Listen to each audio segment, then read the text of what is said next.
Hello everybody, welcome back to my YouTube channel. So guys, in this video I'm gonna be showing you how to use auto clicker on iPhone and iPad. So guys, let's get started without wasting your precious time. So guys, if you want to play the game and you want to click on one place for many time and you want to use the auto clicker, then you have to follow this video till the end.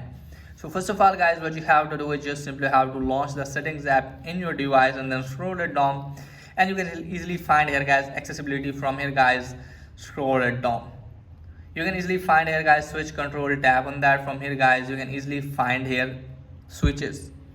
Now from here guys, tap on add new switch, then tap on screen from here and then tap on full screen.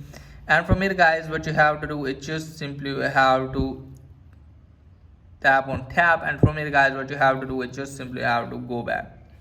Now after that guys, tap on recipes, and from here guys, what you have to do is just simply have to go to create new recipes, and from here guys, just simply have to give the name of this recipe.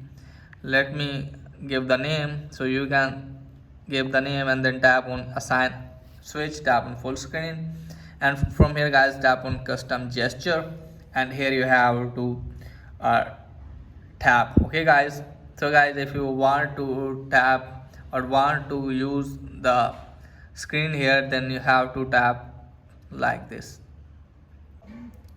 Now after that guys, tap on save.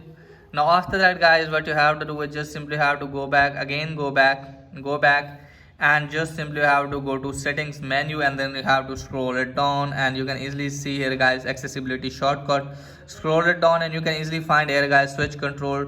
Just simply have to check on that and just simply have to triple click on the power button. So that's pretty much for today's video. If that is helpful, please like and subscribe my channel. Thanks for watching.